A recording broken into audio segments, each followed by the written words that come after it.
여러분 안녕하십니까. 오늘은 원앤파트너스에서 유튜브 채널을 개설하고 자신들의 이야기를 하고 있는데, 기존의 변호사들도, TV에 자주 나오는 변호사들도 손정민 사건을 거의 안 다루거나 다뤄도 책임이 오히려 A한테 있지 않고 정민이한테 있다라는 그런 방향으로, 그런 식으로 말을 많이 했죠.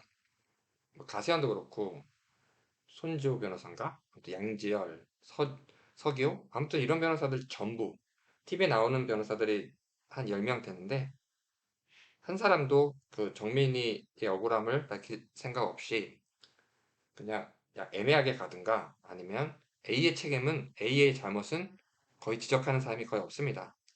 가세현도 그렇고. 그래서 굉장히 우리 입장에서 속상하죠. 그리고 이제 원안에서 유튜브 채널 개설해서 자기네들 할 말 하는데, 많은 변호사들이 이 사건을 다루면서 법, 법률적인 부분도 필요하니까 이야기하는데 잘못된 부분도 있어요. 그래서 아버님께서도 많이 정확한 지식을 블로그 상으로 올리시고 계시고, 그럼에도 변호사들도 이상한 소리를 하기 때문에 법률적인 부분에 대해서 하나 말씀드리겠습니다. 수사기관이 마음만 먹으면 어떻게 범죄자들을 다 풀어줄 수 있는지, 그게 어떻게 가능한지를 구조를 설명드릴게요. 예를 들어서 예전에 국가정보원 중앙합동신문센터, 여기에 관련된 사건이 있었죠. 근데 여기서 어떤 일이 있었냐면 이제 법적인 부분인데, 진술 거부권, 변호인 조력권이 있다는 것을 고지하지 않은 상태에서 진술서 등을 받으면 이걸 위수증이라고 하는데 위법수 증거가 돼요. 그래서 이런 진술은 보통은 죄를 추궁하고 범죄를 유죄로 소송에서 그 검사가 이기기 위해서 하는 건데, 이 검사 이외의 수사기관에서 이렇게 고지하지 않으면 위법 수집 증거가 돼서 이게 다 무효가 되는 겁니다. 무죄. 그래서 고지하지 않으면 어떻다? 무죄. 또한 여러 가지 증거들도 진술서, 반성문, 이 진술서가 여기 또 나오죠. 계속 외부 압박 등에 의해서 변호사 조력 없이 조사를 받고 심리적으로 위축돼 있다면 특신 상태라고 해요. 특신 상태. 특히 신병할 수 있는 상태라는 법 요건이 있어요. 제가 말씀드릴게요. 이게 문제가 돼서, 아까는 뭐가 문제됐죠? 위수중. 지금은 특신 상태. 이게 문제가 돼서 증거를 인정할 수 없습니다. 이것도 무죄. 그래서 수사기관이 이렇게 얼마든지 쇼할 수 있는 거예요. 중요한 사실을 고지하지 않거나 심리적으로 불안하고 위축한 상황을 만들면 무죄인 겁니다. 이제 수사기관이 어떤 구조로 이상한 짓 할 수 있는 가능성을 아시겠죠, 여러분? 그리고 이거 학원에서 가장 유명하다고 하는 강사가 이렇게 정리한 건데, 이렇게 중요하긴 한데 실무적인 걸 많이 봐야 돼. 실무적인 거. 수사기관이 어떤 걸 쇼하는지. 이걸 다 하나를 묶고 이걸 별도로 봐야 됩니다. 진술서 부분. 그리고 진술서 부분 중에서도 디지털 부분은 별도로 봐야 되고, 그리고 313 1항과 2항을 크게 봐야 되는데 2항을 여기 섞어버렸죠, 이렇게. 그래서 별도로 봐야 된다. 중요하다. 그래서 1 크게, 2 이렇게 봐야 됩니다. 그래서 이렇게 크게 보고 실무적으로 뭐가 문제되는지를 많이 그 세부적으로 들어가는 게 중요해요.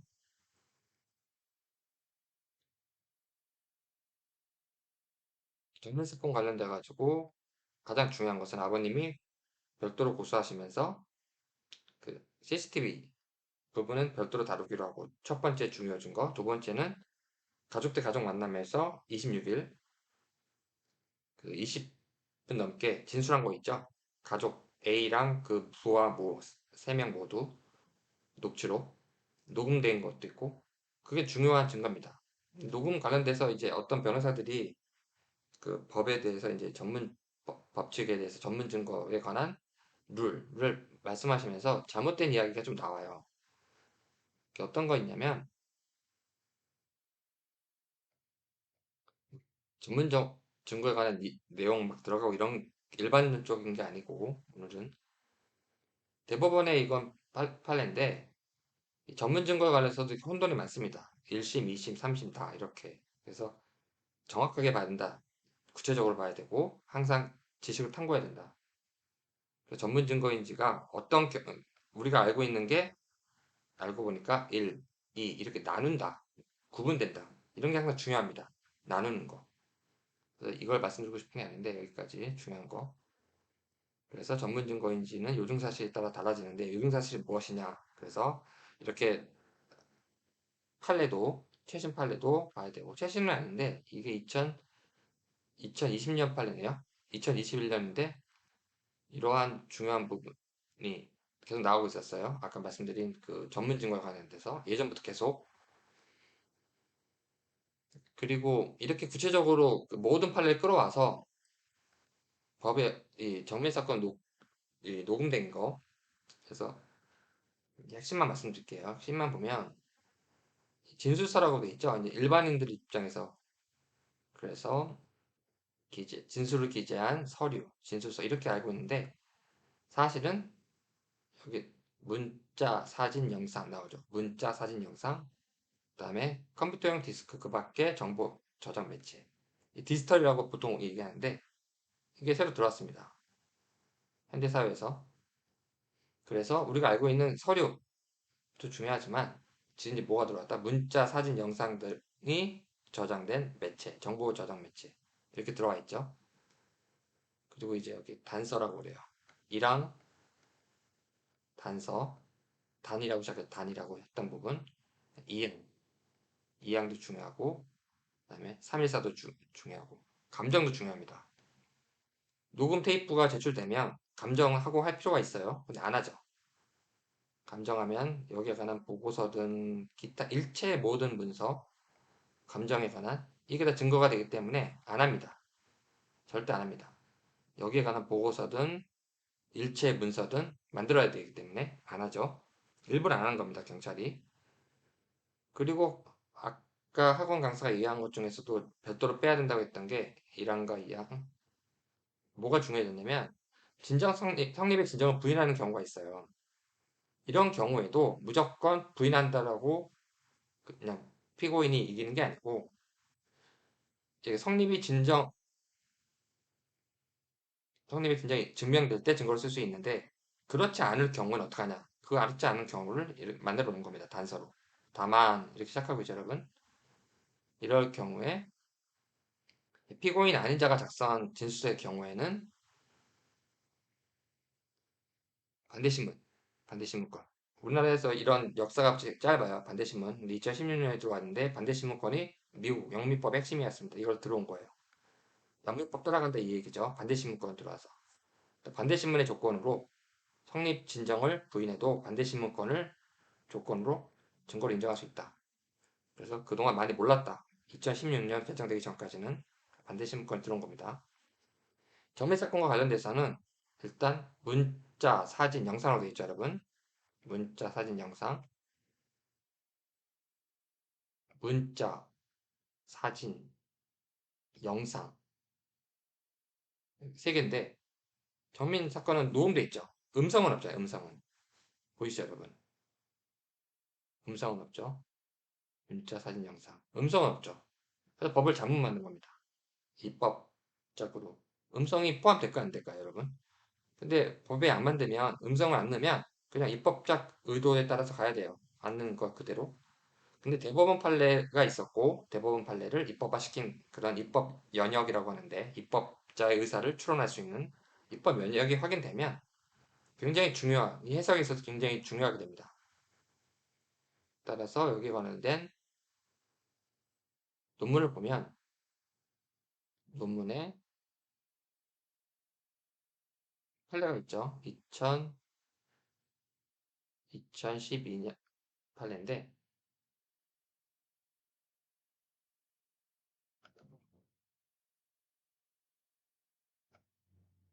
죄송합니다.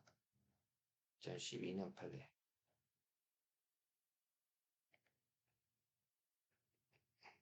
뭐라고 되어 있냐면 313랑 단서, 313이랑 단서 이렇게 보셔야 됩니다. 단서에 의하면 작성자인 이제 무슨 말이냐면 녹음 테이프 녹음 들어가 있죠. 녹음. 아까 음성 없었죠? 문자, 사진, 영상만 있었습니다. 문자, 사진, 영상만 있었죠? 음성이 없었죠? 녹음, 음성 나왔습니다. 2012년에 이미 대법원은 이렇게 음성을 인정했어요. 그래서 법이 만들어졌기 때문에 음성이 포함됩니다. 즉, 문자, 사진, 영상만 입법화되어 있지만 이건 하자고 녹음, 음성도 포함된다. 그래서 정민사건이 이렇게 적용되는 거 녹음돼 있죠. 그래서 작성자가 누구냐? 아버님이 작성할 가능성이 있죠.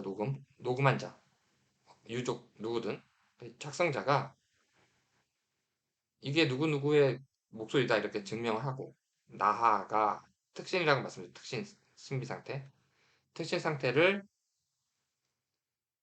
조건이 확인되면 작성자가 이렇게 이걸 제가 영미법에서 이것도 나왔는데 목소리가 이 목소리 맞냐 이걸 preliminary fact라고 말씀드렸습니다. preliminary fact 우리나라는 그렇게 표현 안 쓰지만 연역이 그거예요. 그래서 목소리가 확인되고 진정이 확인되고 특신 상태가 확인되면 이제 녹음 테이프를 쓸 수가 있는 겁니다. 증거로. 이제 아시겠죠, 여러분? 그래서 아버님이 이거를 다 아시고 증거 제출하신 거고 아버님이 법정에서 이것을 밝히고 특신 상태를 검사 입증하면 되는데 특신 상태를 원앤 파트너스는 이 법을 아니까 검사 출신 애들이니까 이걸 알고 지금 불안이랑 강조하는 겁니다. A가 불안했다. 이런 얘기를 왜 하는지 이제 아시겠죠?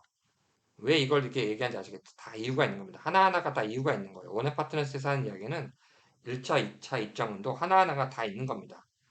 신발 버린 것도 왜 버렸냐 얘기 나오니까 버리지 말라는 소리를 못 들었다. 이런 헛소리를 미리미리 해두는 겁니다. 그리고 신발 버린 사람이 그 누나라는 것도 밝히지 않고 있죠. 셔츠는 아예 또 입을 다물고 있었습니다. 은폐. 신발 이야기 나오고 있었던 걸로. 셔츠는 나중에. 이렇듯 원의 파트너스의 모든 것은 하나하나가 다 계획된 겁니다. 그래서 신빙 상태 이걸 다투기 위해서 나중에 지금 불안 이런 이야기를 하고 있는 겁니다. 지금 A가 불안했다. 이제 아시겠죠, 여러분? 왜 이런 걸 미리미리 이렇게 얘기해 놓는지. 따라서 아버님이 녹음하셨으면 아버님이 작성자 그리고 녹음된 A의 진술, A의 불황 뭐에 녹음된 것과 그 진술은 별도입니다. 그리고 A만 일단 말씀을 드리는 건데 정민이 언덕에서 굴렀어요. 악하고 굴렀어요. 제가 끌어올렸어요. 끌어올리느냐고 신발과 셔츠가 온통 흙이에요. 이것이 증거로 사용될 수 있는 겁니다. 근데 이것에 대해서 조사도 안 했죠. 피의자 신문 조사도 안 했죠. 경찰이. 검증도 안 했습니다. 검증하면 자기네들이 관련된 보고서든 검증 조서든 여러 가지 제가 말씀드렸죠. 형식과 이런 이름이 중요한 게 아니에요. 그래서 검증에 관련된 일체의 기재 서류, 진술이 그 결과가 기재된 일체의 서류가 증거가 되기 때문에 아예 검증을 안 한 겁니다. 따라서 그리고 최면 수사라는 게 많죠. 최면 수사. 이것도 법적 증거 능력이 없어요. 최면 수사도. 무조건 기억해 두십시오. 법적 증거 능력이 없다. 증거 능력이 없다. 그래서 이거 다 쇼. 10명에 대해서 최면 조사받았다? 다 쇼. 법적 증거 능력이 아예 없습니다. 전 세계적으로 이걸 많이 우리가 쓰고 있다? 언론에서 보도하고 있죠. 전 세계적으로 아무도 안 쓰고 있습니다, 여러분. 제 말을 꼭 기억해 주세요. 전 세계적으로 아무도 안 쓰고 있습니다, 지금. 문명 국가에서는. 예전에 썼었죠. 50년, 60년대. 지금은 전 세계적으로 안 쓰고 있습니다. 그리고 다 떠나서 전 세계적으로 또 증거 능력이 인정되지 않고 우리나라에서도 증거 능력이 인정되지 않습니다. 다 개쇼. 이걸 받아내면 증거가 들어가니까 체면 수사라고 받아놓은 거 일부러. 정식 조서라든가 참고인, 증인 여러 가지 목격자 이름은 중요하지 않다고 말씀드렸죠. 그런 그 진술을 받아두면 문제가 되니까 최면 수사라는 이름으로 공식적으로 받아놓은 겁니다. 증거 능력이 없습니다. 이거는 일부러 이렇게 받은 거예요. 따라서 세계적으로 쓰이는 거 아니야? 기존 언론도 다 이걸 잘못된 거. 증거 능력도 없고 최면 수사 이것도 다 쇼. 그래서 증거는 다 뺀 겁니다. CCTV 보고서든 기타 서류 안 들어가 있죠. 증거 처리 안 들어가 있고 그다음에 20분 넘게 녹음한 거 그것도 안 들어가 있고 그다음에 목격자도 진술을 받았어야 됐죠. 상황을 보기 위해서. 근데 최면 수사라는 이름으로 받은 겁니다. 증거 능력이 없음을 알고서. 이제 모든 걸 아시겠죠, 여러분? 증거 능력이 없는 걸 알고 일부러 최면이라는 이름을 넣어서 공식적으로 하는 겁니다. 그리고 혐의가 있은 다음에 증인들, 참고인들 다 출두하든 조사를 받는 건데 혐의 자체를 밝히지도 않고 아무것도 안 한 거예요. 그냥 쇼한 겁니다, 쇼, 여러분. 그래서 원칙적으로는 주범이든 뭐든 주된 어떤 포커스가 맞춰진 그 혐의에 대해서 조사가 들어가고 거기에 관해서 참고인을 부르든 증인을 부를 때든 그 관련성, 기준이 있어야 되죠, 중심이. 이렇게 확인해야 되는데 대충 불러가지고 그냥 그리고 더더군다나 체면 수사라고 증거는 없는 걸 알고서 그러니까 원액 파트너스가 지금 웃는 겁니다, 당당하게. 아무것도 증거가 안 들어가 있잖아요. 그래서 검찰 수사도 철저히 대비해야 되고 그래서 아버님이 신의 한 수로서 녹음을 제출하신 겁니다. 아버님 쭉 네, 이번 주에 박주현 변호사님 그 다음에 부정선거로 싸우시고 계신 그리고 아버님 모시고 그리고 정민 뒤에 난 상처, 큰 상처, 바위에 난 상처로 우린 추정하는 그리고 그럴 가능성이 높습니다. 그 가능성을 배제할 수가 없는 거기에 관한 전문가 즉 시신을 50명 이상 모시고 20년 이상 시신 구조 활동하신 전문가 미사동님께서 오셔서 그 부분에 관해서만 전문적인 식견에 대해서 말씀하실 겁니다. 그래서 여러분들이 오셔서 아버님 좀 응원해 주시고 박주현 변호사, 기자분도 오시고 가수도 오실 테니까 많이 참석해 주시길 바랍니다. 이상입니다.